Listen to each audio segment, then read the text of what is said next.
Welcome to Geek Speak Live. Hello, geeky Australians. How are you all? I'm your host of Geek Speak Live, Todd Bailey, and joining me, the man with the pots and the pans. Hey, Wake Hobson live on Friday Night Live. It's my bestie, the Ginger Ninja. How are you, big fella? I'm good, really good. You all pumped up, ready for Friday Night Live? Yes, indeed. Have you watched Goonies yet? No. Yeah, I knew you wouldn't have.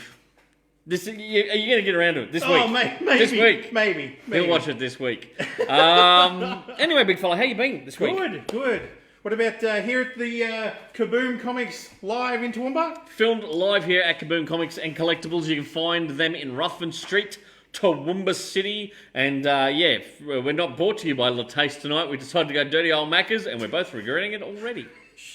Not sponsors of this program and probably never will be. Who's joining us tonight, Ginge? Can you see anyone? Scott has joined us already. Hello, Scott. How are He you? said, we're just in the final minute of The Saint. Oh! Finished damn new movie, Geek Speak time. Yes, that's right. I was going to say, we've got, who else we've got tuned in there? My little thing here's not playing games tonight. 7 people in the chat room already. Thank you very much. Paul's watching. Paul, did you enjoy Superman Returns last week? Hopefully you did. Laura, hello Laura. Danny's watching at home as well. Bronte's watching. Hello Bronte. Hey! That elicited a lovely response from you. You're like, oh no, Bronte. Sorry. Tell you what, I did watch this week, Ginge, and I want to bring it up now. You were kind enough to drop this around. There we go. Got to work out which way the camera goes. I got a bit of Val Kilmer on this week, the wife and I. Look, I'm co-hosting with a saint. Actually, Val Kilmer's a better co-host, prettier co-host. I shouldn't say that. I'll get in trouble. My wife gets up at me for saying I'm mean to you on air. I don't think I'm mean to him on air, but apparently I am. But look at this. Here we go. He's back up there again. He's about the same size as me. I could be co-host. Hang on. Can I do reenact the pose? Yeah, go on. I think who did it better, Val Kilmer or Ginge? Right. Anyway, thank you to that lovely gentleman right here. You dropped in The Saint for me to watch. It's a great movie. Paul is online and he said he loved it, but not as good as The Goonies. No, I wouldn't know. I haven't seen The Goonies. I can't believe he hasn't watched The Goonies yet. This is not streaming. We were looking the other day. I said, right, after talking about it last week, I said, yeah, we'll stream it. Looked everywhere. That's why I had to ring Ginge and go, mate, you got a spare copy of The Saint I can borrow? I think you went through them, and I've got about 4 of them. My sister came and alphabetized my entire collection, so I was able to go TUVS. The Saint. It's always been a mess, your collection. It's all over the place. You seem to know where stuff is. Yes. But if I was to walk in and go, I'm going to look for Clerks under C, it's under K for Kevin Smith. It is. It's under the Kevin Smith collection right at the end of the library at the moment. He's all over the place. Anyway, so The Saint, right? Because we talked last week that they're going to make a remake. Chris Pine? Chris Pine. It was originally meant to be Chris Pratt, but they've gone with Chris Pine now. And I was like, oh, yeah, I don't think I've ever watched that the whole way through, which got gasps and angry faces from some folks, okay? Anyway, so we watched it the other night. Oh, my God, I loved it. Yeah. Val Kilmer is a fantastic character actor. And all the characters he gets to play within the movie. I love that aspect of it. Elizabeth Shue, we had to Google it. I was about to say, how did you believe Elizabeth Shue as a scientist? Not quite. A little bit more than Denise Richards as a nuclear physicist? Yes, okay. Yes, I could believe that Elizabeth Shue was more a scientist. But I said to the wife, I said, how old is Elizabeth Shue in this movie? I was thinking, I'm looking at her, and I'm thinking, she's got to be in her 20s. She was 34. Yeah. 34, because I'm thinking, it was the late 80s that she did Cocktail with Tom Cruise. I'm thinking... And she was in Karate Kid. Was she? She was in Karate Kid. There you go. Love interest in Karate Kid. So I was like, can you go... And we sat there and worked it out. And when she was 34 years of age when she filmed The Saint. She's now 50-something years of age. And she's in The Boys. She's in The Boys, yes. If you haven't watched that yet, do yourself a favour. That's on Amazon. Oh, yeah. Amazon Prime, The Boys. Fantastic. Oh, yeah. 2 thumbs up. Season 2 should be dropping sometime very soon, I think. Anyway, The Saint. The guy from Sons of Anarchy, you know the guy who plays Chibs in Sons of Anarchy, he's got the scar. The scars. He played like a Russian thug in it. The guy who played the Russian bad guy, the older guy who wanted to leave the country, take over the country, he has played the bad guy in so many films, and he's been everything. He hasn't just been Russian. He's been like Colombian drug lord. He must just have a generic Yeah, foreign he's got accent. that face. I'm pretty sure that he played the character that Tom Cruise ripped the mask off. I think he did. In Mission Impossible I as a think Russian. he did. But it was like really freaking good movie. I got into it. I watched it. I enjoyed it. And I miss those kind of 90s action films. It was great. Chris has said Elizabeth Shue was also in Back to the Future 2 and 3. Yes, she was. Holy shit, she was too. Yeah. So she would have been early 20s then, I'm guessing. Or maybe. Early 20s, I'd say. Anyway, so that's... I've hit the wrong button. Ginge, stretch for me. Scott said that they had to rent it from the Microsoft store, The Saint. Oh, really? And then Laura said, "It is so good!" Exclamation point! Exclamation point! Danny has said all the Chris's in Hollywood are interchangeable. It feels that way, isn't it? There's a lot of Chris's. Chris Pine, Chris Hemsworth, Chris Pratt, Chris Evans, Christopher Walken, Christopher Lloyd. No one can swap Christopher Walken with any of the others, man. That's just madness. What else we got there? Chris has said it was after the Karate Kid. Yes, it was. Yes. There you go. Fantastic. Hey, a little bit of news quickly. Bronte watching at home. She got very excited when I made sure to tell her about this week. Bill and Ted 3, yes, the movie which is coming out. Yes. They've just released a website where you can listen to the song that's going to be over the end credits of the movie. Oh, okay. What they're asking is, get out your air guitar, your real guitar, your absolutely anything, and rock out to the song, a 30-second clip of the song, and they will chuck you in the credits. The end really? credits of the movie. Are we going to do a little... I'll do ukulele. I'll do an air ukulele. Check out partyonwithbillandted.com to check out that opportunity. Party on, man. Okay, that is very, very cool, Ginge. Now, I remember we talked last week. I said I was going to get my Nick Cage on. Yes. And I said I was going to watch Ghost Rider. Geez, we had some comments this week. I was going to watch Ghost Rider. We bought it up on Amazon and then realised you got to rent it. And I was like, I own it. I own the friggin' movie. It's in under the bed in our lift. We've got a storage, storage bed things. And I thought, it's too much. The bed and you can walk down the stairs. It's like underneath to our secret lair. But anyway, I was like, I'm too fucking lazy to go and lift that big heavy mattress up to get one of the DVD boxes out where Ghost Rider is.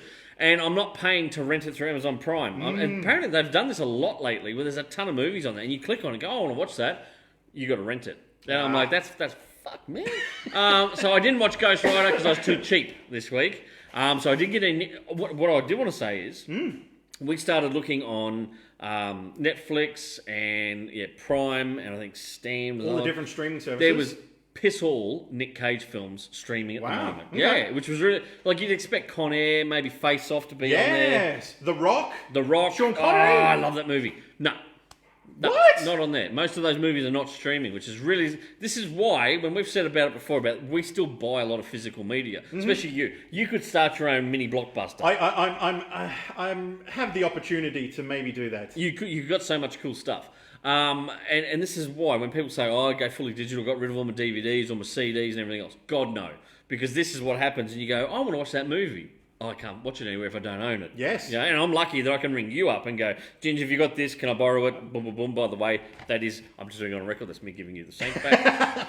I don't want to incur any I will late take fees. this from your hands and put it in my bag. I will pat it and love it and call it George. That is me, but, because I don't want to don't ever get a late fee with this guy. You're going to tap You've got it on video now. You're going to tap on the door at 2 o'clock in the morning going, have you got my copy of Spaced? Oh, man. Oh, there's a whole story behind that. Oh. I'm on my 3rd copy of Spaced right now because I kept loaning it out to people who never fucking bought it back. And one of those was one that I bought you, the big box set, special edition. To replace one that someone else had stolen, and me being me, because I'm a nice, easygoing kind of guy, I lent it to someone, they never bought it back, and I don't keep notes, so I'm like, some fucker has got my copy of Spaced. And you've just got a regular version now. You don't have that special edition. Oh, no, I do. Good mate of ours, Jono, actually bought... Because the same thing, he lent his copy to someone, they stole it, so he replaced his copy and my copy at the same time with the nice little box set. So he's a sweet guy. Jono, if you're watching, 2 thumbs up. You're a top bloke. And by the way, folks, do you like the little thing? The little that on the What screen. do you think of this? Do you think we need to put the logo maybe here somewhere? We've been revamping. Should Wade be above my head and Todd down over here somewhere? Or I don't want you anywhere near my head. did you find anything else, Nicolas Cage, that you wanted to watch this week? No, but you've got some news about... National Treasure. We were talking about it only last Last week we said there was talk of a National Treasure 3 in the works. And 4 script. Anyway, so That's changed now too. this week has changed to they are working on the script for the movie. Yep. However, Disney Plus want to do a series. Ooh. Yeah. However, Are you going to break my heart with this? okay, look, they've got the plot, they've got the pilot script written. It's ready to be filmed. Yep. And they've got an outline for the continuation of the entire series. But There's always a but. they want to go with a younger cast and without Nicolas Cage. Nah, that's it. You can't have National Treasure without Nick Cage. Fuck you, Disney Plus. Nicolas Cage may come as a cameo Nah. in the series, but it's not going to revolve around him. Bronte has just gone National Treasure, happy face, so happy. Yes. Right, and now I'm waiting Bronte. I'm waiting to see the. It's going to be quite upset. Yeah, Scott, boo! Yeah. Danny just said, loving the Banner Geekspeak logo for the win. So there you go. We might have to pop a little Geekspeak logo down there somewhere. Yeah. Not near Spidey's butt over, Over here in front of this big black area. Chris has said, no Nick, no movie. No, well, yeah. Yeah, I'm Well, with you. they're still talking about doing a third movie, but this will just be a series that's kind of separated. Nick Cage from is it. going to be a busy boy because Ginge, what has he just signed on to do? Oh my God! Oh! Hey, look, just a time out here. Tiger King. I have no fucking idea what it's about. I've not watched it. I keep seeing references. Is it to Carol Baskin or something? Carol Baskin. And I keep seeing pictures of this real Darrow bogany guy with long hair and no teeth and all this kind of thing. Does he look like someone that you might know? No. You're not going to say who he looks like? No. Okay. Okay. Well, just imagine this redneck with a handlebar mustache, and he's got tattoos of bullet holes in his chest. Yeah. Anyway, He Nicolas Cage. sounds like a catch. Nicolas Cage has signed the contract to act as the Tiger King himself. So they're going to do a movie based on this guy's life, Yes, Netflix are going to do the movie. which is a sign Hollywood has hit rock bottom and they are desperate to do No, anything. this is the most amazing thing that's ever happened. Tell us in the comments, yay or nay to Tiger King and Nick Cage acting in the movie. And who do you think actor should play Carol Baskins? Because I don't know, I can't comment, I haven't seen it. But tell us who you think. There you go. Chris has said, I'm glad I'm not the only one who's avoided the whole Tiger King thing. I'm with you, Chris. I avoided it as well. However, I watched one episode and then binged the entire series in one night. And I bet you Ginger was also a fan of Baby Shark Doot Doot Doot, No, which I got to miss as well. No, this is completely different from I got Baby to miss Shark. Twilight. I've never, ever seen a single bit of Twilight, and I am so proud of that fact. I do see people have lost their shit this week because the author has announced there's a new Twilight book coming out. Yeah. So for all those twihards, see what I did there? Segue, bitch. All those twihards are going to be losing their shit because there is now coronavirus.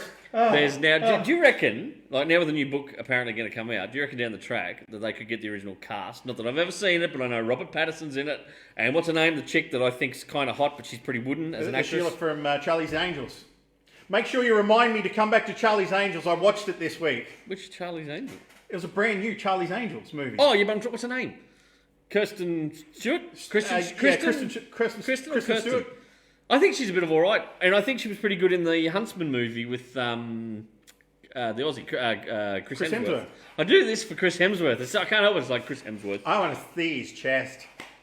Hey, look, I am a straight guy, but I tell you what, I think if Chris Hemsworth, well, now I'm tongue-tied. If Chris Hemsworth walked past me and had his shirt off, I'd probably cop a look and go, he's a fit-looking dude.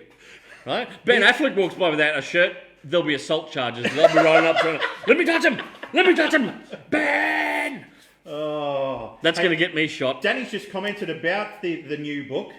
She says it's the same one, just down from the Sparkly Just Vampires one down book. from... Oh, really? Is it Not, why am I sounding upset? I've never read it. I've never seen any of it.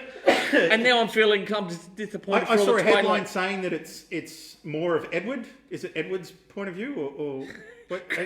Chris has gone. She has the same range of facial expression as Brie Larson. Oh, gosh. Can I say, Chris? I think, and someone's actually, it's Kristen Stewart. Thank you, Chris. Chris also let us know that. Yeah. Kristen Stewart, and so did Laura. Actually, I would take Kristen Stewart over Brie Larson any day. As an actress, even I think I would. Yeah, I'm not a Brie Larson fan. Bronte said, just throwing one of the Chris's to play Carol Baskin. Christian Bale, he could play anyone.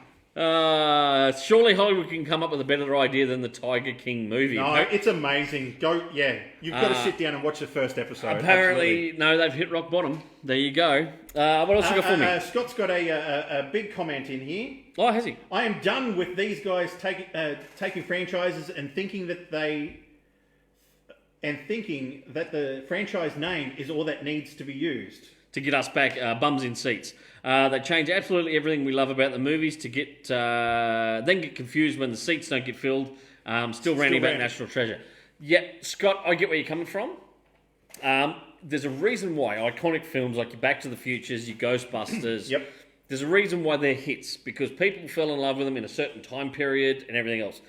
It's lightning in a bottle sometimes, and movie studios start to think we can recapture that lightning in a bottle, but we're gonna change it up. We'll make the Ghostbusters all women and everything. And then when fans go, you know what? No, I don't want to see that. I kind of wanted to see Bill Murray and Dan Aykroyd back in the roles as old guys or something. Yes. The minute they say that, oh well, no, you're this, that, and the other thing for not liking the all-female version, and you go, no, it's not what I grew up with, or it's not what I liked about a certain franchise. It's just like music too. We were talking about music last week. It just exploded in that era when you gravitated towards that song, that album. We weren't talking about that on the show. We actually talked about that with a mate on the weekend, a couple of mates, and we were saying about that music you fell in love with in a certain era. For us, our high school years, things like Oasis.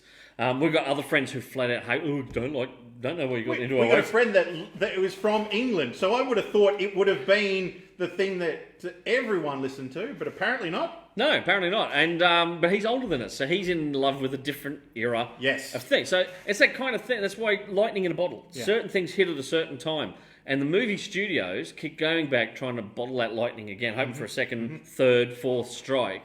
And they keep mixing it up. We'll make it for a younger audience. And the younger audience don't necessarily care about that kind of story idea or that group of characters. I've heard people saying we should remake Goonies. No, we shouldn't. Just leave. It's a film. There's a whole thing about. I might watch it then. Back to the Future. I mean, there's constant calls for Back to the Future to have a new film or a reboot, and it's not even about making a new film in the franchise. A lot of the time, it's we're rebooting completely. We're going to race swap, gender swap. We're going to set it, instead of being set in America, we're going to set it in China or something. And you go, no. Stop messing with the classics. Come up with brand new ideas. And you can't tell me there's not enough new ideas out there. Exactly. If you ever saw Jay and Silent Bob Reboot, they explained the difference between a reboot and a remake. And we're not going to get into it tonight because, as I have stated, Kevin Smith needs to stop going back to the well. And that actually brings me to the comment here that Chris has made. You can't go back to the well. It doesn't work. Chris, you are absolutely right. That is my problem with the latest the last couple of years of Kevin Smith stuff. He's going back. Break out. You're a director. You do some great stuff. I want to see something new from Kevin. You want to see Tusk 2? I do not want to see Tusk 2 because I hated Tusk 1. No, I just want to see something brand new. I want to see the guy take risks as a director, step outside his comfort zone. It's like, you look at the movies over the years that the likes of Ron Howard has done. You can't say like Solo. But you can't say that Ron Howard has got... Look at Backdraft. Every movie's Look the at same. Apollo 13. Like, those are amazing movies. I'm not knocking him. That's what I mean. I'm agreeing with you. He doesn't have one set of things. Whereas guys like Kevin Smith just keeps going back to the well. I'm just going to bring the same characters back. And Ron Howard did Splash. Yes, he did, didn't he? Yes. I'm just saying. Hello, Nelly, by the way, who's just tuned in. The lovely Janelle. Good to see you tuning in, watching us this week. Bronte said they should have released National Treasures 3 straight after the second one, considering that it ended on such a cliffhanger. Yes, totally agree with you on that. Chris has said Smith made all the stoner comedies and then he made Red State, completely different. Oh, yeah. Film. Why not do more stuff like Red State? I actually really, really enjoyed The Red ending State. of that was pretty awesome. Ah, phenomenal. And I got so excited thinking this is good. Kevin's going in a new exciting direction. No. Straight back to the well. He got bad feedback from Cop Out. And I think that just crippled him. I think he just kind of went, I'm not going to step outside and do something a bit different or whatever else, or work with different crews because, Bruce Willis was mean to me. Well, Bruce Willis is a dick to everyone, right? But you think he had the opportunity to direct. He'd written it. He was going to direct Green Hornet, and I can't do it because I don't do action films. Well, fucking bullshit. Have a crack at it. But have a look at the guy that's going to be directing the new. Who is it? Tiki Watiti? The guy that did Taika Waititi. He did the Thor 2. Yes. And in an interview that came out this week. Thor 3. Oh yeah, because Dark World was 2. Which I haven't seen either. I'm sorry. Are you for fucking real? Yeah. It's pretty good. Christopher Eccleston's the bad Dark Elf in it. He looked a little bit weird in that costume. Malekith. Anyway, Dark Elf. so he come out in an interview this week saying, I don't know how to do action films, right? Yeah. But that's what second unit directors do. So he concentrated on, I know how to do comedy, I know how to do personal relationship stuff on camera. Yeah. I will do those scenes. The second unit action guys can go crazy doing the action. That's the thing too. Movies are not made by one man. No. Movies are made, you've got all these different cogs in the machine that come together to make a fantastic film, right? And some directors just don't know how to get the right other cogs to line up with them and make a great film. They're like, I don't do that. I just do romantic comedies. Well, try something different. Go and do a documentary. Look at James Cameron. He did the what do you call it? He did the Titanic. Titanic. Stuff. I was fucking I knew. Look, I hit an iceberg, Ginge. That's why you've really got to step outside your zone if you're going to be a Hollywood. No, but if you're a Hollywood director, TV director, Broadway, imagine if you just went on to Broadway and said, I only do musicals, right? After a couple of years, people are going to go, why don't you do something else instead of just fucking musicals?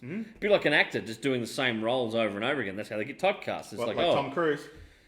Would you really say Tom Cruise is typecast? Well, you tell me what character he's played that isn't just Tom Cruise. Oh, I don't know. I like him. I like him as an actor. But he's got his niche, hasn't he? Oh. He knows he can play this character, which is every character that he's ever played. But you know what I mean? Do you want me to ruin Tom Cruise for you out there in Geek Speak Land? Right? Go watch Interview with a Vampire. No. I was going to say, have you ever noticed Tom Cruise, right? Like normal people like us have two front teeth. Right? Oh, yes. Tom Cruise doesn't have two front teeth. Tom Cruise has teeth and then one in the middle. So his teeth are all perfect and they look normal, but he's got one. I didn't know this until my father-in-law pointed out to me when we went to watch the last Mission Impossible on the big screen. He says to me, leans over and says to me a bit of the way through the film, he goes, by the way, just have a look. Tom Cruise doesn't have two normal front teeth. He's only got one. To which I've looked at him and gone... and ruined it for you ever since. And then I kept watching. And I waited. And towards the end of the film, he smiles. And the camera is actually like... And I've gone, motherfucker, Tom Cruise doesn't have two front teeth. He's got one in the middle. Like, it's once you've seen it, you can never unsee it. That's right? why he was wearing braces like a couple of years ago to get all these teeth I reckon right. he's had one taken out somewhere and they've just kind of pulled everything else around. Because go back, one of his first movies, his teeth looked like he could eat corn through a fence. That's an old saying. Bronte wanted to say that check out the latest Mandalorian doco episode. It was fantastic. Is it the one with Taika? Yep. Taika Waititi? Yes. Scotch just said, you can still like an actor and accept that they are the same person in everything. Statham, Cruise, The Rock. Yeah. That's true. Yeah. Oh, I'm all for it. That's true. I love Jason Statham. He's a bald-headed action star. That's all I want to see him in. The Rock. I mean, actually, The Rock can be tender in some roles. You know what I mean? I really thought you meant tender as in... Have you ever seen that guy? I'm pretty sure if you walk up and poke him, he ain't going to be very tender, dude. And you're going to end up on your ass. Like, just walk up and go, hey, Dwayne. You know? I like him as an actor. Actually, we were only talking before, and I've got a bit of news here. Yes. Actually, I'll get to it, okay? Him and... Emily Mary Blunt. Poppins. Mary Poppins. Emily Blunt, gorgeous lady, fantastic actress. I love Emily Blunt. My wife was a bit shocked by the latest Mary Poppins film. She reckons it's a little bit adult. in some parts. Some of the songs they sing, Denny's like, I don't reckon kids should be listening to those songs. There's just a little bit of innuendo in that latest Mary Poppins. I actually quite enjoyed it. I thought it was a great film. Emily Blunt and The Rock are to co-star in an adaptation of Scott Lobdell's comic from 1999 called Ball and Chain. So, are they husband and wife? well, hang on. Dwayne and Emily are reteaming to co-star and co-produce Ball and Chain. It's based on the Homage Wildstorm 4-issue limited series from Scott Lobdell that came out in 1999. The project is being shopped to studios, and they're in talks with Netflix possibly, but so far it hasn't closed the deal. It hasn't got a home yet, right? Yep. The adaptation will be reportedly written by Oscar nominee Emily V. Gordon. The comedic Ball and Chain, which was drawn by Ali Garza, one of my all-time favourite artists, by the way. He's a really good artist, Ali Garza. Follows a bickering couple who receive superpowers that only work if they can learn to put aside their differences and work together. Now, imagine The Rock and Emily Blunt in that. Just picture that kind of role, them, an arguing couple who have to stop arguing. That's when their powers kick in, right? Look, this has fucking gold written all over it. Blunt and Johnson co-star currently in Disney's Jungle Cruise, based on the theme park ride. You and I have been on that ride. We have. Now, it was scheduled to release on July 24th this year. They've bumped it to July next year. They've bumped it a whole year. Did you know that? An entire year. Jungle Cruise. Wow. Bumped it a whole year. Meant to come out this July 24. It's been bumped to July 30th next year. Oh. Disney are not fucking around. Disney have just gone, in case COVID's not over and cinemas, we're not blowing this film. Like, we're not going to have it come out and do video on demand only or to half-empty theatres. Wow. We'll push it. We'll hold it over another full year. Do you think Disney... Which saddens me because we saw, not you and I, right, as much as I love taking you to the movies, you eat my popcorn. that seemed like the thumbnail. Your hand over here. No, the wife and I saw Jumanji 2 in Scotland when we were over there for Christmas. Yep. I love the Jumanji remake with Jack Black, Karen Gillan, and The Rock. Number 2, I thought, is this going to suffer sequelitis? Yep. No, fantastic. Really? Freaking film. I loved it. I heard Danny a couple of people DeVito's say in that it. they thought that the comedy was a little forced. Who are these people? Give me a list of them. I'm going to go around and kick their asses. There you go. Danny said she loves everything The Rock is in. Yes, Absolutely. she does. I was going to say, do you think Disney are going to retheme the Jungle Cruise ride to tie in a bit more to the movie, like what they did with Pirates of the Caribbean? Possibly. With Johnny Depp. Didn't one of the boats sink only like very recently? Just before COVID kicked in, one of the boats sank on the ride. Which is really weird because they're not that deep in the water. They're on like rails or something. But the boat took on water and they had to get the people off. I wonder if it was one of the original boats from when they first opened.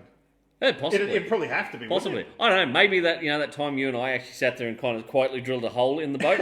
Maybe that has finally come home to roost. While we're talking Disney, Karen Gillan, Yep. who you know from Jumanji and Avengers Endgame, Yes. is the top name to star in the reboot of Pirates of the Caribbean. Oh, really? Good. She's- Couldn't be any worse than Keira Knightley. God, I cannot handle her as an actress. She's being touted as the pirate Red.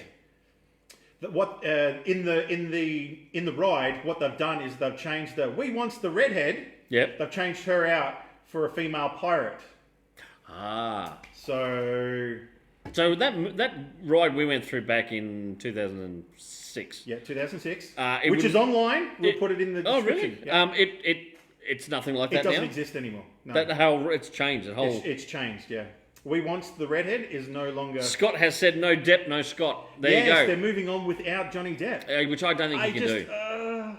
You got to have Jack Sparrow, and the draw of Pirates of the Caribbean for me is Jack Sparrow. Yeah, You yeah. know? Yes, he plays he become a little bit, but you get to the 4th film, and I really enjoyed that. And I thought, I could still watch a 5th film with old Johnny in it. And it's interesting that his character doesn't necessarily need to be the main character of the movie. He can be the comedic, sensibility of the movie. Yeah, exactly. He can be off screen for parts of the movie. Denny has said, I would watch the hell out of Karen Gillan as a pirate. Smiley face. There you go. She would. Yeah. I like Karen Gillan as an actress. I think she's fantastic. What Lots was in the- Guardians of the Galaxy Yeah. as Nebula. While we're talking Disney, Prop Culture, the TV show You told me on about Disney this. Plus, has Yep. been released this week. I watched the first 2 episodes. One was Mary Poppins, and the second one was Tron. And you know what? Yeah. For a television show that's just a documentary of people tracking down old artifacts and objects, Pretty fascinating. I also got a little bit emotional watching, like, seeing, like. and Okay, this is- where's the real Ginge? What have you done with him? I was sitting there watching the TV, smiling, and all of a sudden, zapped back to like a 10-year-old watching Mary Poppins and seeing the What carpet the bag. fuck is wrong with you? I am look, hey, look, I am the most unemotional person of all time. Ah, bullshit! You cry at the drop of a hat. No, it was awfully. You get scared watching ghosts hunters. It was awfully dusty in my house. Oh, I don't know about that. But they were talking about Mary Poppins' carpet bag. Yeah. The one where she puts her. They didn't call her a carpet bagger though, did they? Because that's not nice if they did. The story behind it is it's been missing ever since the movie. Yeah, the iconic where she's always pull Yeah, out all she- the stuff and. Pull a rabbit out of the hat? Did she actually? I don't think she pulled No, a she rabbit didn't. out. She pot plants. Can I just say, caveat? I only watched Mary Poppins for the original movie for the first time Oh, I pulled a water bottle out of. for the first time last year. You what? I had never watched You'd Mary. never watched it? I had never watched Mary Poppins. with the your original. younger sister? Nope. Never. We were not a Disney. We were Warner Brothers. Our family was very Warner Brothers. And you get on me for not watching Goonies. How dare you? Oh, I know what I'd sooner watch: Mary Poppins or Goonies. No. Do I have testicles or not? That's Anyway, going to get me in let me trouble. quickly That tell one. you about the carpet bag's been missing ever since the movie came out. Yes. What they found out is that there was a sweepstakes with a supermarket. Yes. You could win one of 3 prizes: a camera, something else, and the carpet bag, but $10,000 in the bag. In the bag itself. The gentleman that was the head of the sweepstakes went and delivered it to the family that had won it. Yeah. And the husband said, "You know what? We just want the money. We don't want the bag from the movie." And so the guy said, "Well, here's the money," and took the bag home and put it in his attic for the next 40 years. Holy hell! Really? And it was only until recently they tracked it down and were able to bring it back to the Disney archives for them to look after it. That's pretty cool. Actually, I do like hearing good little stories where stuff like that Yeah. comes back. Hello, Thomas. Thomas has tuned in. He's watching. Chris has said Dick Van Dyke took the bag and buried it along with that awful fake accent he did in that movie. Mary Poppins stepping time! Supercalifragilistic, what the hell, Todd Docious? Chris and Scott, you've both got me laughing there. Hey, Fantastic. Tom, he said, "G'day, guys." There you go. Just going back, Scott was saying, apart from the first movie, he's talking about Pirates of the Caribbean, in my opinion, it was actually a well-made movie. Take Depp out of the other 4 and they are not good. Oh, It's no. true. You got to have Johnny Depp in there. I think what happened is the director got so full of himself by the time Pirates 3 come out, that whole thing where it's in white void. that was and that was Gore Verbinski. Yeah, I mean, he just went. The crabs. Oh, The little crabs what the carrying hell was that? Oh, that was one trippy freaking. Just because you make a good movie. That is I can watch all the Pirates of the Caribbean movies, bar that one. Yeah. I'll watch it, but I Yeah. don't really enjoy it. Every other one, because that was the only one Gore Verbinski directed. no, wasn't he it? did 1, 2, and 3. I didn't think he did one. Yeah, Okay, well, yeah, okay, yeah. by 3, And then he went off and made The Lone Ranger. which I actually still don't mind. That's an alright film. Really? Yeah, I don't mind The Lone Ranger. There's some great shots in that movie. I think he went crazy in that movie as well because The train. the train, he built it for real, and then they Spent most of the budget of the film on that fucking train. and they said, "Hey, look, we need to cut some stuff out of the movie. Can we take the werewolves out? Can we take the vampires out?" And he's like, "All right, yeah, that's all right." But then took all that money and spent it on the fucking train. Yeah, I know. Weird. Weird, absolutely weird. Speaking of, well, we're talking about Disney so much. Disney owned Marvel. This is my little segue into Marvel. Now, this is, remember last week we were talking, in the last couple of weeks we talked about how DC have pissed off comic retailers. But it's mainly been just the comic retailers they've pissed off. This week, Marvel Comics went, hold my beer. Okay, because they turned around and they said they're making 7 existing titles and 1 new title that was meant to come out. Okay. They have announced this week that they're making them digital only. Now, some of these Hang on, series... what? Right, this is what... Yeah. Oh. And so this pissed off readers and comic shop owners, okay? The publisher has announced plans for some of its titles to switch to digital only starting on May 13th via Marvel Digital and Comixology, right? 7 current titles, as well as one upcoming new launch title, will now go digital first for serialization, and Marvel are planning to compile the digital editions into a print collection, like a graphic novel, later on. The 8 titles going digital first are Ghost Spider, Ant-Man, Avengers of the Wastelands, Ravencroft Star, Marvel Spider-Man Black Cat Strikes, Hawkeye Freefall, and 2020 Ironheart. Now, the problem is, some of these series are already 3 issues deep into a 5-issue Wow. mini. So the minis were meant to be 5 issues long. We're 3 deep into some of these, and they've gone, we're not putting the last 2 issues of that series out. You've got to go and buy it digitally. You're still going to pay almost the same price as a print comic to buy it digitally. Oh, gosh. Or you're going to have to buy it as a collector's edition when we eventually get around to bringing that out. Readers of those series, and I've got a few customers myself who've been reading it, when I've told them this week, they're like, what the fuck, Marvel? Some of these guys are flat out gone, you know what? I'm not going to buy it digitally. I don't care now. They've just killed my enthusiasm. Goodness me. Yep. Some shops like us will do, and we'll lose money on this. We will offer, if they bring in their first 3 issues of the series and exchange them, we'll give them a heavy discount on the graphic novel if they want to read the whole story. That's something that shops, and it's a shop by shop thing. It's not like, that's an industry-wide thing. It's something we do. If you're if you're a good shop and love your customers like we do, you'll do little things like that because if they're enjoying the storyline, you want them to get the end of it. But you don't want them to feel like they're getting ripped off. I've already bought 3 singles. Now I've got to buy a graphic novel as well. No, we'll take the singles back. We'll burn them or whatever else. We'll dump them. We'll give them to people. And I know Danny and Laura do this because they cut old comics up to make craft stuff. We'll keep them aside in the shop and give them to people like that to cut up to make artwork or something like that.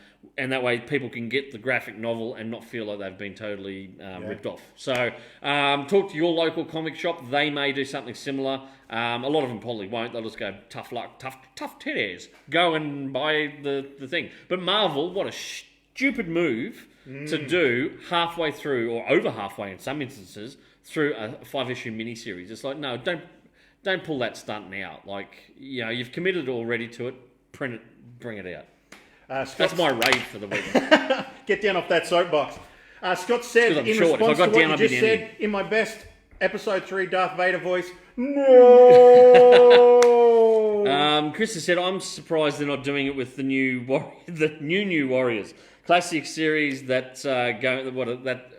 Classic series that's going to be. And you're dead right, Chris. And to be honest with you, that book, if you were to go into Diamond at the moment, the worldwide distributor, and search for that book, it's currently not coming up. So there's a real rumbling it may have been yanked. We may not actually see that book. Shit. It has such a negative reaction when the creator came out and did the video about it, promoting it. Yep. And people, seriously, there's literally a character called Snowflake and Safe Space. Oh.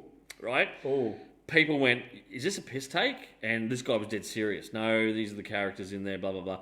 And it was one of the most downvoted videos on YouTube that we'd seen in a long, long time.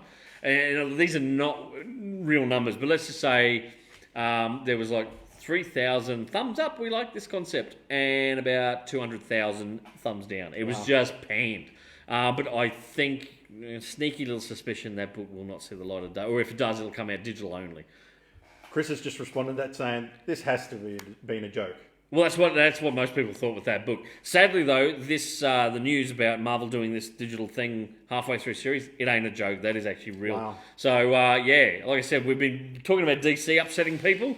DC only upset retailers. Marvel went, as I said, hold my beer. We're going to kick this up a notch, piss off readers and retailers. So, let's see what happens next week. I'm thinking that this next piece of news could tie into that, to how to destroy those comic books. This week we saw that you can buy an attachment to plug into your drone to turn it into a flamethrower. Yes, Ginge did give me that for his Christmas wish list.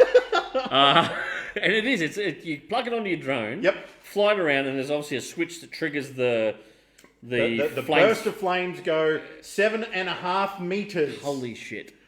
And imagine the fun we could have with that around the place. It's called the TF-19 Wasp flamethrower. I was going to say, is that what it's for? Because we've got, what have we got now at the moment? We've got the murder wasp. Murder is wasp. it murder wasps?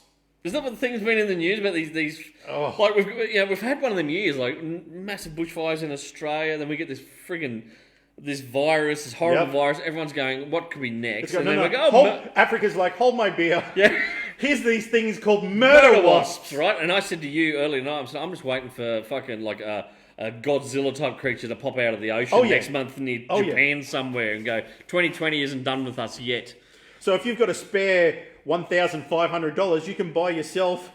It's a How much? $1,500 US. Holy shit! And it's a creative business name that are making these flamethrowers. It's called Throw Flame. My numbers, thank you, Laura. My numbers actually weren't too far off. That video announcement about New Warriors, sorry. Yeah. The video announcement at the moment stands at 4.k upvotes, 4,600 Yep. upvotes. 224,000 Downvotes. downvotes. Wow. Holy dooly. How's Damn. that? So my numbers weren't too far off. And that was ballpark that I was giving. So, yeah, there you go. I've got something else there I was Yeah. going to bring up. Which I want to talk about this first. This is an American initiative that has been running for the last few weeks where Jim Lee is doing a sketch a day for 60 days. Okay. They're getting auctioned off, and the money is going to an industry to a foundation called BINC, B-I-N-C, and it stands for the Book Industry Charitable Foundation, BINC Foundation. Okay. Okay. So other artists have joined on, like Rob Liefeld and stuff like that. I mean, even Mike Mignola's doing little daily sketches and all that kind of stuff. They sell these sketches off. People will bid on them. They auction them off, and the money is going to BINC, the Book Industry Charitable Foundation in America. Now, this is only for North America. All right. Yep. And when I say America, not Canada, because some people we say North America, they think Canada as well. There's a separate Canadian charity has popped up, or fundraiser has popped up. That's cool. So over $950,000 US in grants are going to 637 US comic book store owners on May 12th. That money goes to those guys. Okay. Now they're making a distribution from the Comic Book United Fund. That's a part of BINC. That's huge. That is money raised simply by these artists auctioning off artwork and sketches. Okay, 950, just short of $1 million US has been raised. It's going, and so they're paying. That's going to 637 registered stores, comic book stores in America. So they're distributing funds ranging from $800 US to $2,400 US. Okay. So some stores will be getting more than others, but it's because they're like a bigger chain store compared to a little store. So they're trying to make it level-ish where they can. So if you're a chain of stores, you might only get $800 per store. Smaller store might get $2,400 and stuff like that. Okay, cool.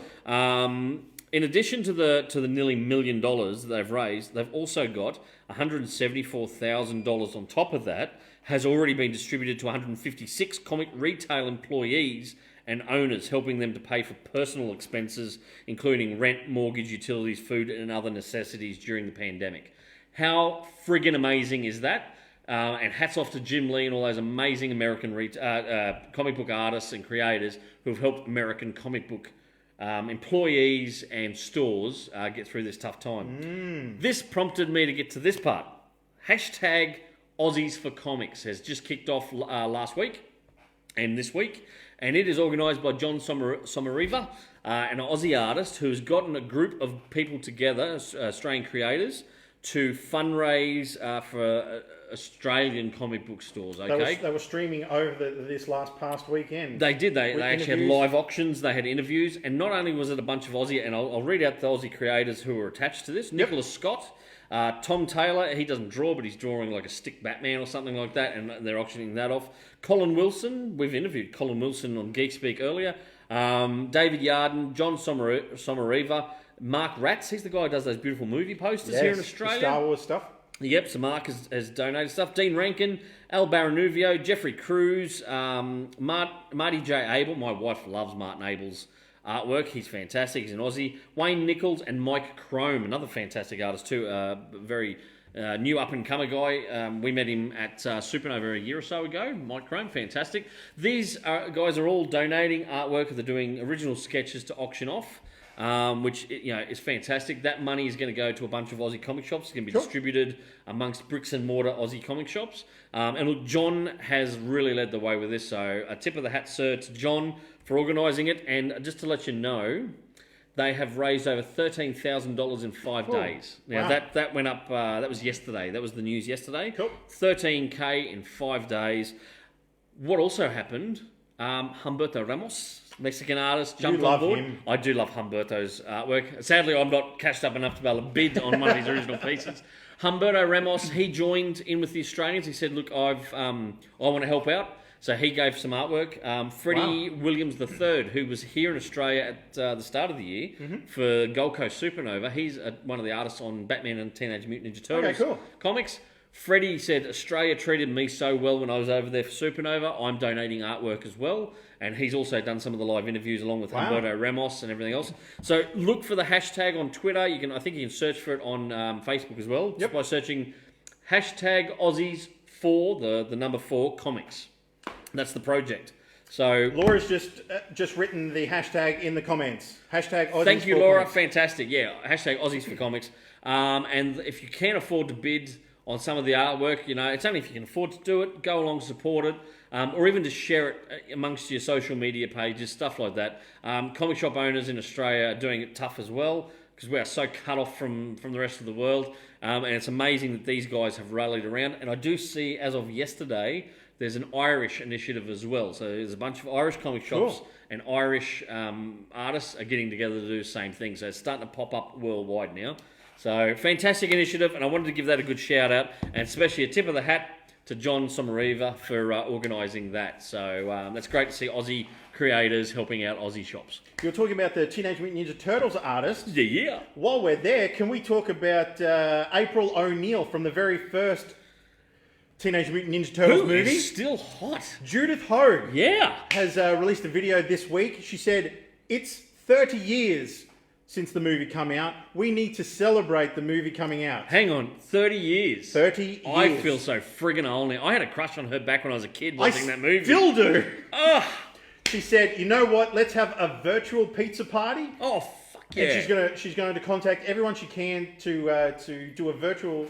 We should totally join into that, and we should go get some La Taste pizza. I am absolutely for it. Because that is our favourite pizza shop in Toowoomba, La Taste. Another thing that she said in an interview this week is there is so much deleted scenes that you never saw from the movie. Yeah? There is a scene that was only put in the European Blu-ray. There's a scene where her and Danny, the boy from the movie, at the very end of the movie go to a publisher to try and get a comic book of the Teenage Mutant Ninja Turtles published. Really? Where's that footage? You can only see it on that European Blu-ray. Oh my God! But she cut a little bit of that into the interview, and the publisher is standing in front of this big window with New York behind him, and he's looking at the book, and all of a sudden you see the 4 turtles' heads poke through the window, looking at him as he's going, I don't know if it's going to work. That is freaking cool. I hope someone actually gets more of that footage and puts up on YouTube or somewhere like that. She said there was so much deleted scenes and so many alternate takes in that movie that it'd be great to see some of that footage finally see the light of day. Fantastic. So, where do people go to hunt that up? May 23rd will be the virtual pizza party. Check it out on YouTube. Judith Hogue, Hoag. There you go. She was the one who played April O'Neil. Fantastic. Laura's just gone, oh my gosh, love hearts. Now, if you've got questions for us, now's the time to put them in there. We'll start talking about those. Send questions our way. I do want to quickly say the trailer, the promo for the new comedy series. Oh, yes. Space Force. Space Force! Oh. How good does it look? Seriously, Yes. I am so excited to watch. Steve Carell looks amazing in it. Yes. When he goes into his office and he shuts it, he goes, I need a minute. Shuts the door, walks up, looking out the window, and starts singing Kokomo by the Beach Boys. Aruba, Jamaica. I was near tears of joy watching that. Yes. That's going to be a great series. I'll tell you what, I did binge over the weekend. I had so many people telling me to watch it. Afterlife, the Ricky Gervais. Yeah. We watched season 1 of it. It's a heavy show. There's only 6 episodes, 7 episodes, whatever it is. But and I'm not the hugest Ricky Gervais fan. He's grown on me with age, right? I'm now kind of more of a Ricky Gervais fan. What an amazing show it is. It's beautiful. It's tragic in some ways. It's hilariously funny in other parts. And if you watch it with a loved one on the couch, you can't help but sometimes just look at them and go, "What would I do if I lost you?" And I looked at you. Oh, was it then. Dusty? What would I do if I lost you? What was it? Dusty in your house? Was it? Hey, Was it little Dusty? Yeah, in your it was house? because I don't cry. No, but seriously, it was amazing. I haven't watched the second season yet. The wife and I may get to it this weekend. We'll see what happens. Yep. Yeah, look, 10 out of 10. Can I just say that? 10 out of 10.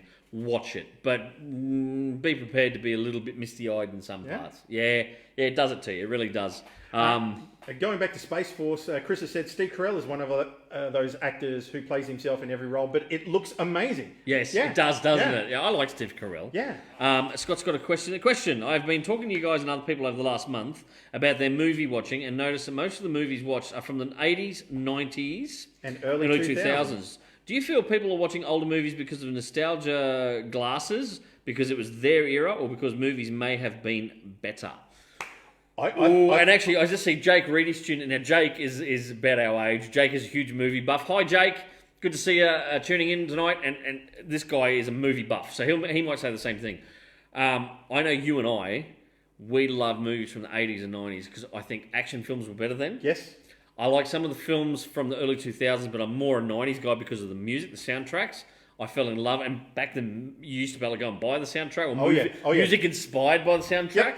I still say Batman Forever, one of the best soundtracks ever. Yes. But yeah, I find myself enjoying those films more, and plus they weren't as long. We kind of got mid-2000s where suddenly everyone started making 3-hour fucking movies. No, they did, didn't they? They did. And suddenly you're just going, I can't sit. The first one or two were unique, and you went, okay, that's cool. Then every man started doing these big extended movies, and I'm sitting there going, it's filler, so much filler. But it was that wank off kind of thing, like, I made a 3-hour film. You know, did you need to make it? I don't care, it's arty. And it annoyed the fuck out of me. So I prefer to watch older movies from, like you say, the 80s, 90s, early 2000s for the music, the soundtrack. Yep. Some of my favourite actors of the time were in there. And I just don't think some films, I mean, apart from the classics, obviously, but even your kind of comic book movies, your action movies, didn't take themselves quite so seriously. It was entertainment. It was popcorn entertainment. I don't think it's just nostalgia. I think, I'm going to come out and say it, I think those movies were better. Yeah. They spent more time on the script and put more into the movie instead of just green lighting it just because George Clooney said he'd be Batman. Yeah, exactly. And like I said before, and I don't want to put him on the spot, he's just tuning in, but Jake, I know Jake is a big movie nut himself.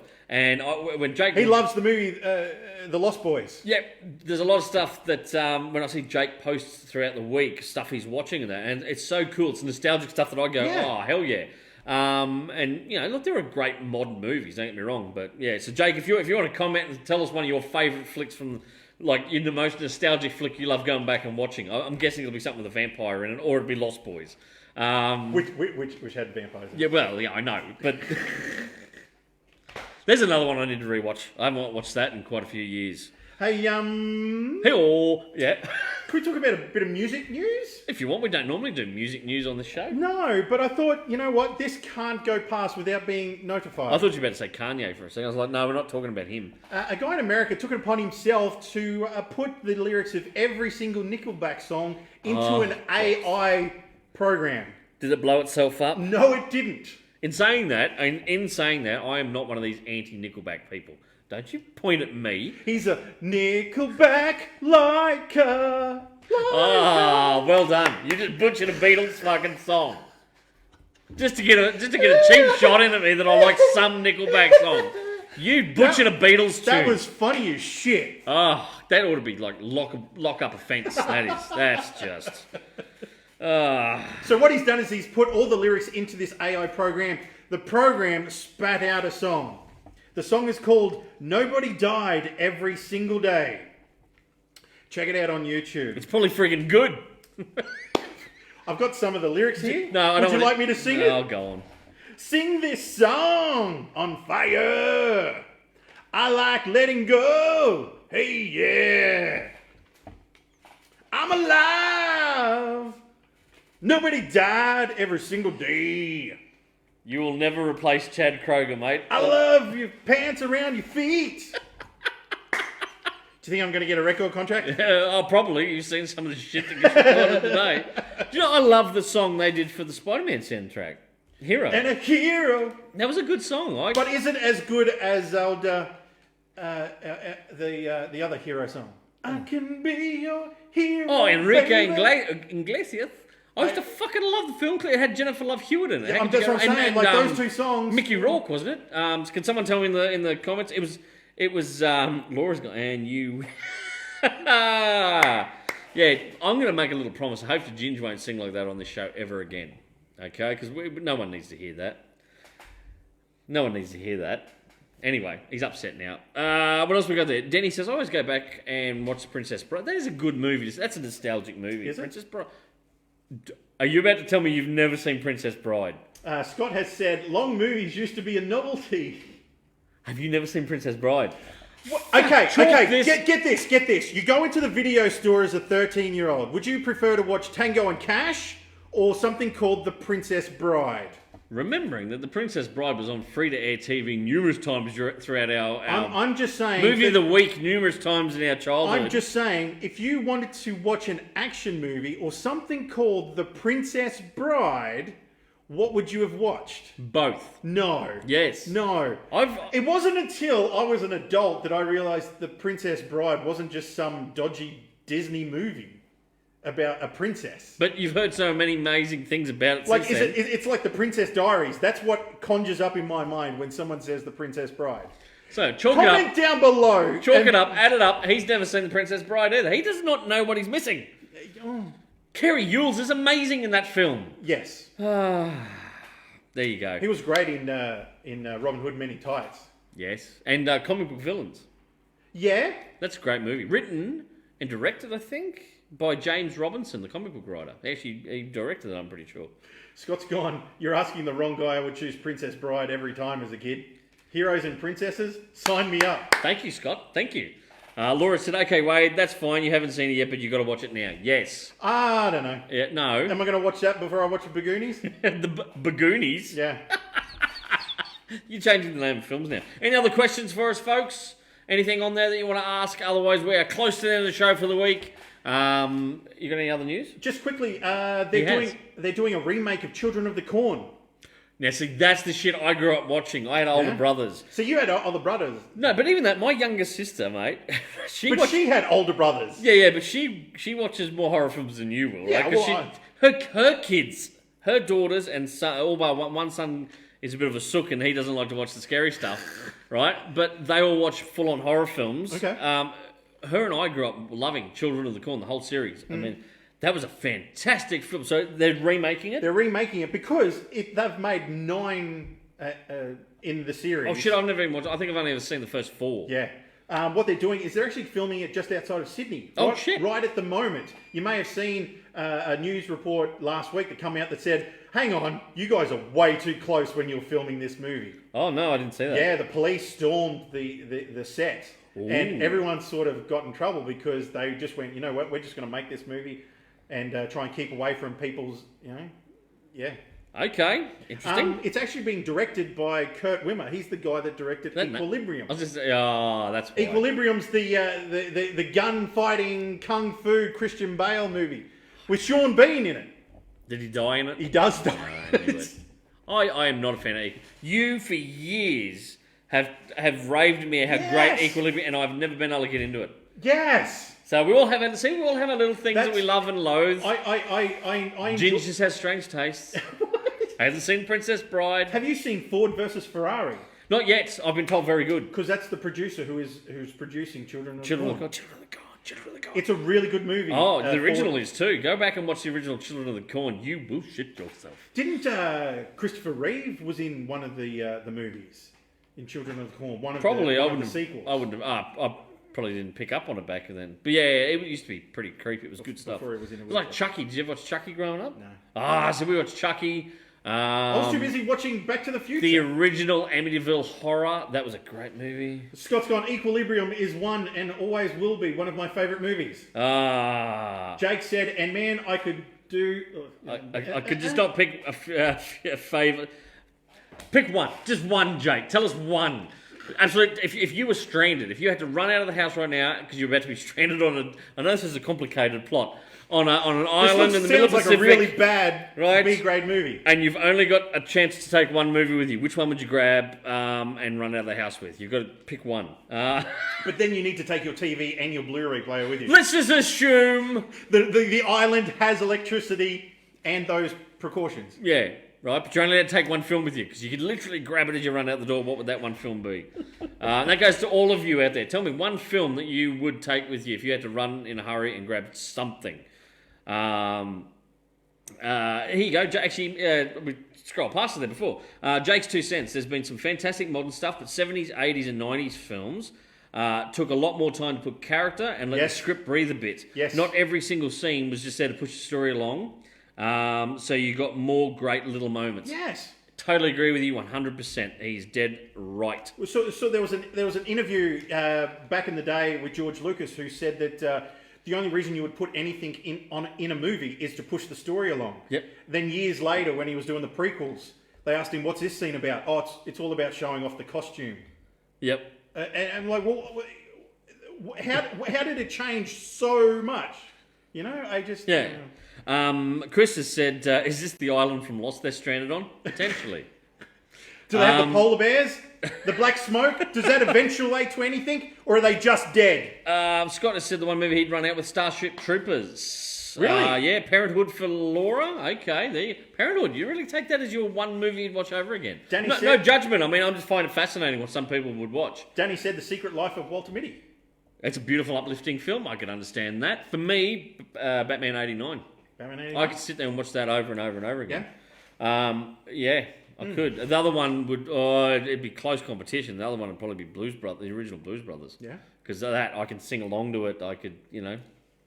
It wouldn't be The Princess Bride? No. No? Okay. No, it wouldn't be Princess Bride. No. You know what? Mine would have to be Back to the Future. When we went and saw Back to the Future on the big screen, it wasn't until that moment that I really paid so much attention. Everything is connected to another thing and then loops back, and you're like, that's why they did that. Yeah. It just fits so well. That script, I think people should analyse that script and to see how to write movies. There you go. That's Ginger's 2 cents.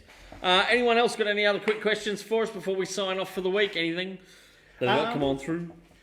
Just quickly, some news about a new TV show from Netflix called Cursed. It's a reimagining of the King Arthur story, the Arthurian legend. Yes, told through the eyes of the lady in the lake. Ah, very cool. So, yes, it seems like it's going to be an interesting turn of events. Chris has said for me it'd be Star Wars and also maybe The Princess Bride because I haven't seen it either. Chris, are you serious? Really? You've never... What is wrong with... Last week it was Goonies. Heaps of people. I haven't seen Goonies. This week it's Princess Bride. What is wrong with you all? Or maybe it's The Saint. So I had seen it. I never watched it all the way through. All the way through? Yeah, now I have. Right? Here we go. Jake has said Jaws. Lost Boys, Monster Squad. Monster Squad! Nightbreed, that's a cheat, but if I'm running out the door, they're all close to the... Jake's just taking up an armful. Like, yeah. Well, like for me, I'll be honest, like I said, Batman 89. Yep.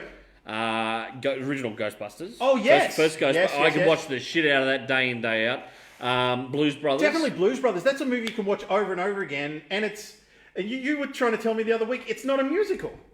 I wouldn't class it as a complete musical. It's a movie that has musical numbers in it, but it's not what you... They don't sing all the dialogue as songs. It's not a sung dialogue. To me, a musical is something that at least 80% of it is in song. That's what I class as a musical. Like Sweeney Todd. Like when Sweeney they fucking sang Todd. the shit out of that movie. Oh, he's going to pull this stunt again. I was used to musicals being like the Blues Brothers, where talk, music. Talk, music. Not fucking music the entire way through. He was really upset when we watched that together. That was one of the last times we ever got to go to the Regent Theatre in Brisbane before they demolished it. Beautiful old theatre that was, and that absolutely incredible. They were demolishing it, I think, like a couple months later. So one of the last films there, and it was in the really old part of the Regent too. Yes. And we got to see Sweeney Todd on the big screen, which I thought was amazing. Someone else didn't agree. I thought it was. I just wasn't expecting so much singing to be in a musical. They sung the whole fucking way through it. I couldn't believe it. I think we went off to get Hungry Jacks afterwards. I think you were halfway through a Whopper and you're like, they fucking sung the whole film. It's like, dude, just eat your lunch. Let it go, Jing. But what I won't let go is the fact that the company that was ripping down the theatre to make a hotel and office blocks went bust, and nothing has happened to that cinema ever since. It's lost forever. That's so sad that happened. Chris said, before the new version comes out later this year, I'd have to take and watch Dune again. Weird as it was. Do you know that? Now, there's a film I will say I've never watched Dune. That's something that I was thinking about going back and revisiting to see how different it is going to be for this new movie. Yep. Okay. I don't remember ever watching it from start to finish. It was one of those that I only saw bits on television. Yeah. And then had to come back to. And I will just say, one more film that I would grab and run out with if I can would be Chasing Amy. Yeah? I could watch that again, only for Ben Affleck. You know. And the fact that they're comic book artists. And I'm on the island and it's so dusty. so much sand in my eyes. There used to be a great comic shop at the bottom of the Regent Building, Daily Planet Comics, Chris, owned by Brian and Pam Fothergill. Now, Brian was one of the people who had the first comic shop in Queensland. So back when comics were a rather new thing, I think it was late 70s, very early 1980 kind of thing. He was one of the first, and I think back then it was called Basement Comics. It started out at the bottom of a little underneath a store there in Brisbane, and then he built it up and changed the name to Daily Planet. And at one stage, Daily Planet had the main comic shop in Brizzy, their CBD store. They had another Planet on the Gold Coast, and they had top of the range comics up here in Toowoomba City, where I used to get some of my comics before I went to May's Book Exchange, which was run by the lovely Judy Adams, who was my comic dealer for many, many years.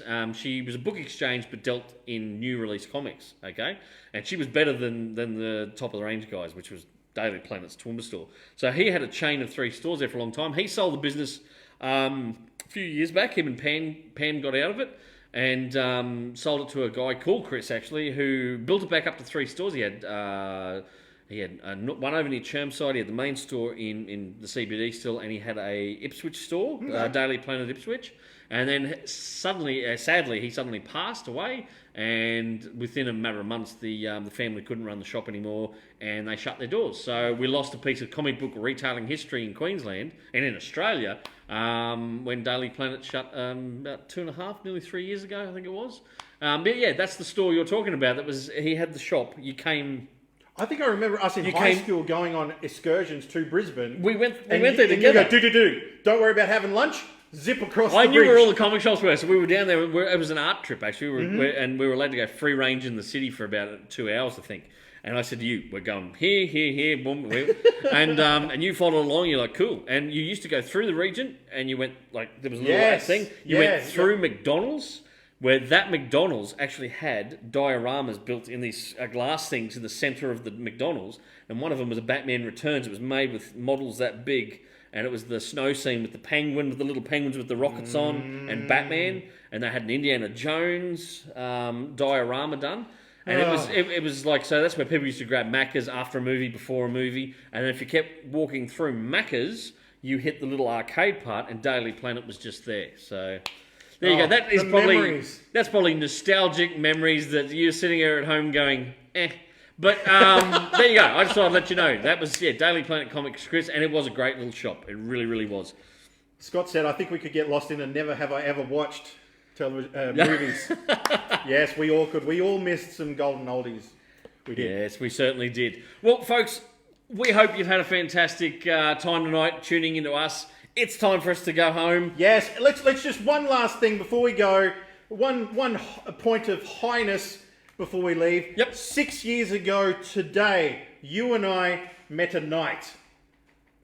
Oh, Sir Tony Robinson. We did. It came out my feed today. We got to meet him here in Toowoomba City. He was up here filming an episode of Time Team, wasn't it? It was an episode where he was going around Australia looking at the events around World War II. That's right. And he was coming here to the Downs, to Toowoomba, and you had to do it for the news. And you rang me up and said, "Dude, you want to come along while I film and meet Tony Robinson?" And I'm like, Fuck yes. This is the guy that was in Time Team. He was in Blackadder. Yep. He was in Maid Marian and Her Merry Men. Yes, and there was the other show we were talking about that was a bit of a nostalgic hit for us as kids. Anyone who is our age, Jake, you'll probably remember this as well. The television show Tales from Fat Tulip's Garden. Yeah, remember that? It was a TV show where it was just him in front of the camera acting out the story, narrating the story. In a garden, like this, yeah. And it was just him, and I thought, going back, watching it on YouTube this afternoon, it was just incredible how great of an actor he is. Yep.